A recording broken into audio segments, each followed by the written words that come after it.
Hello students, I hope you're ready to solve the multiple choice questions of Julius Caesar, Act 1, Scene 3. So before you begin with the multiple choice questions, first let's listen to the overview of the scene. So Cicero is asking Casca, why are you breathless? So Casca says, are you not moved when the entire earth is shaking like this? Where there is harsh winds that have ripped the knotty oaks. The oceans are swelling and raging and foaming. And he says, never until now have I experienced tempest dropping fire. He says, either there is a war in heaven or else the world has disrespected the gods and provoked them to send destruction. Then Cicero asks, have you seen anything strange? So Casca says, yes, I saw a slave whose hand was burning like 20 torches burning together, but still his hand remained unscathed, not feeling the fire. He also saw a lion in the capital who glared at him and went away without attacking him. Also, 100 ghastly women were transformed by fear when they saw men who were on flames and walking about in the street. And yesterday, the owl in the mid-afternoon sat in the marketplace and was hooting and shrieking. And he says these are not natural sights, and I believe it is a sign for something inauspicious that is going to happen. And Cassius enters and says, I have walked around the street exposing myself unbraced and baring my chest to the thunderbolt. So Casca says, why are you tempting the heavens like that? It is a mankind's role to fear and tremble when the god sends warning signs. Then Cassius tells Casca, oh, you are dull. You lack the quick wits that a Roman should have, or else you don't use them even if you have them. Then Cassius indirectly talks about Julius Caesar. He says, I know a man who thunders, throws lightning, splits up graves, and roars like the lion in the Capitol, but a man no mightier than you or me in ability, yet grown as huge and frightening as today's strange happenings. And Casca recognizes and says, you're talking about Caesar, isn't it? And Cassius says, we have become like our mothers, where we are giving into submission and endurance. Cassius says, I'll rather kill myself than be a slave. He also says, no stony towers, no walls of beaten brass, no airless dungeon can contain a strong mind or the strength of the spirit. Then Casca joins the conspirators, and Casca says, I will set this foot of mine as far as it goes to redress these grievances and rectify the wrong. Then Cinna enters and Cassius says, take this paper and place it in Brutus's chair. Throw this paper through his window and attach this to the statue of old Brutus. And once you have done all this, go to Pompey's porch where we will be meeting there. And Casca says we have to convince Brutus because he sits high in all the people's heart, just like an alchemist who turns worthless tin to gold. And the scene ends. The first question. Why was Casca breathless while meeting Cicero? A. He ran away from someone. B. He witnessed strange and terrifying omens. C. He ran away after a fight. Or D. He witnessed storms and harsh winds.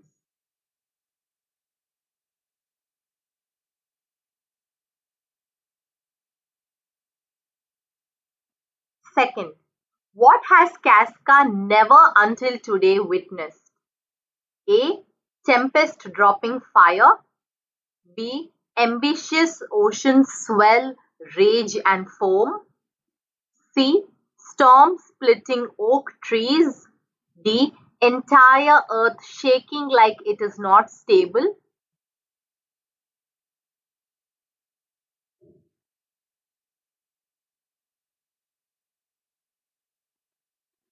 Third, What does Casca say about the strange events? A. There is a civil war in heaven. B. The world has provoked God to send destruction. C. The world is going to end. Or D. Both A and B.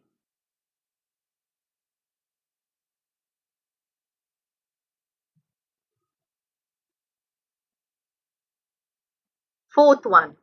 Which among these sights did Casca not witness? A. Hundreds of women watching men in flames. B. Lion walking away without attacking. C. Wolves howling in the middle of the day. Or D. Hand of a slave in flames yet unscorched.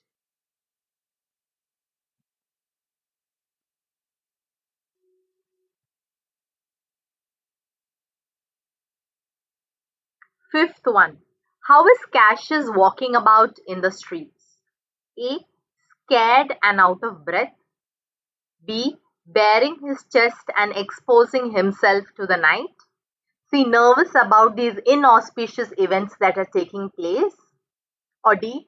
Trembling about the warning signs that the gods have sent.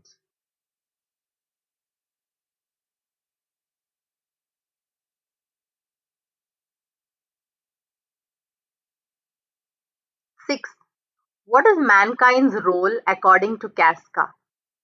A. To fear and tremble when mighty gods send dreadful signs. B. To be brave and tempt the heavens. C. To be a true Roman and be fearless. Or D. We should be in awe of the impatient occurrences of heaven.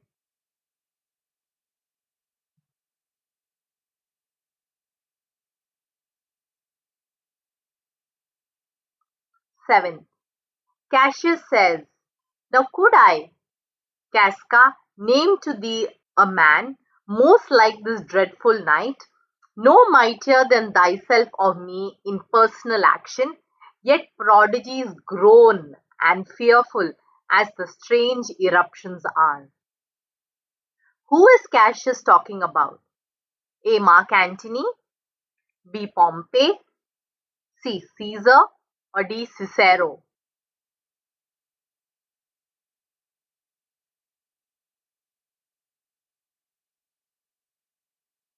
Eighth one.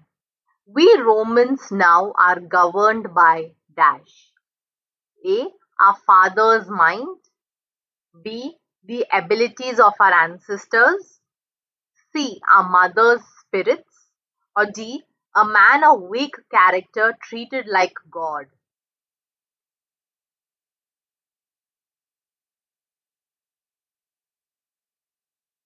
Ninth question.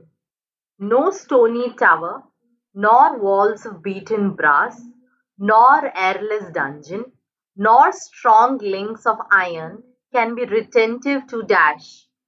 A. The tyranny of Caesar. B. The ruling of Caesar. C. Imprisonment of the body and mind. Or D. The strength of spirit.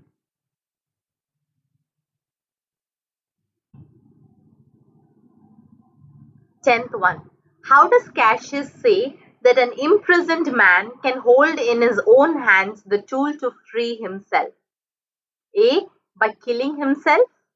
B. By leaving Rome. C. By protesting against tyranny. Or D. By killing the tyrant.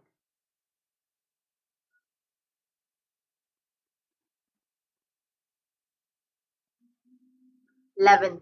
Cassius says that in the fearful night, the mood of the people is like the work that they have ahead, which is A. Unexpected, B. Bloody, fierce, and terrible, C. Secretive, or D. Scared and anxious.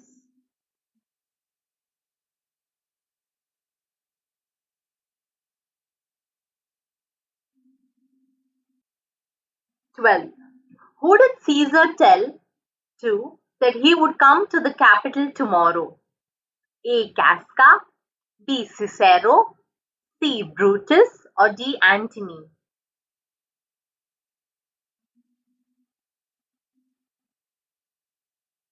13th.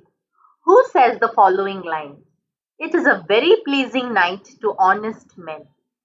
A. Casca, B. Cicero, C. Cassius, or D. Cinna?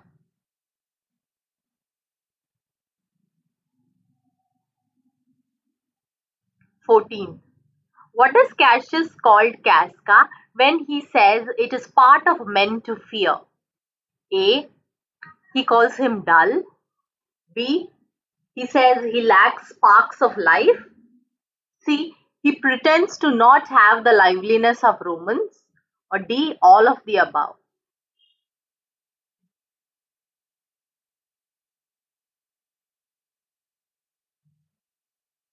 15th. What reason does Cassius give for the strange and unnatural occurrences? A. To give warning of the disastrous or dangerous event that is coming. B. That people have angered the gods. C. That people have ignored God's warning. Or D. All of the above.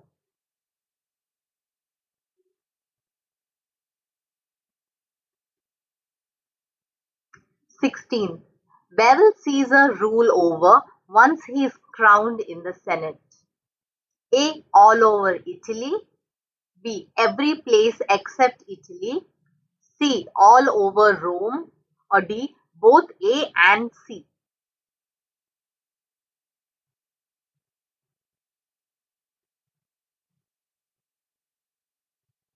17. According to Cassius, under what reasons would Caesar not be a wolf? A. If the Romans were not deer. B. If people were lions. C. If he didn't see people as sheep. Or D. Both B and C.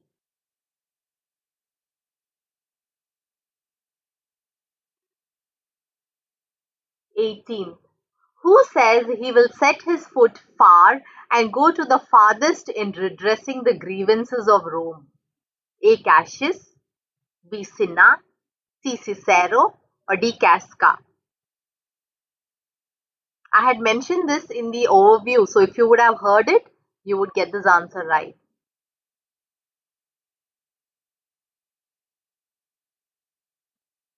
19.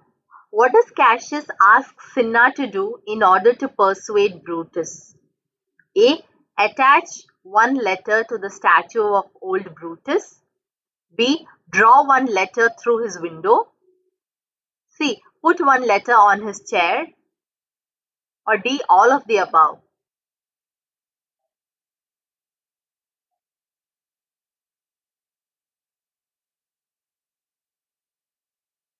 20. What would Cinna do after dealing with the letters? A. Meet the others at the same spot. B. Go home and stay indoors. C. Meet in Pompey's porch. Or D. Secretly meet Decius Brutus and Trebonius.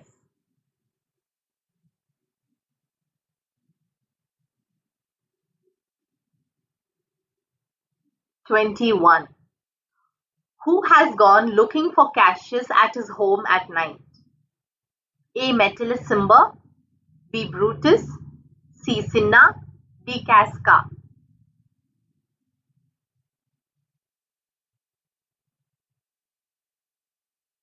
22nd. Who is the one who sits high in people's heart and is the alchemist who transforms tin to gold? A. Caesar, B. Brutus, C. Cassius, D. Casca.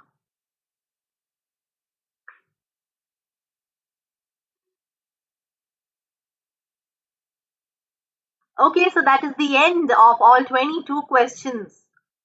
Here is the answer key. You can check your answers. I know you're all anxious to see how many answers you have got right. Don't forget to watch the line by line explanation of this entire scene that I have recorded for you. I'll be adding the link to the end of this video. If you enjoy doing these multiple choice questions, please share it with your friends and subscribe, like, and God bless you. Thank you so much.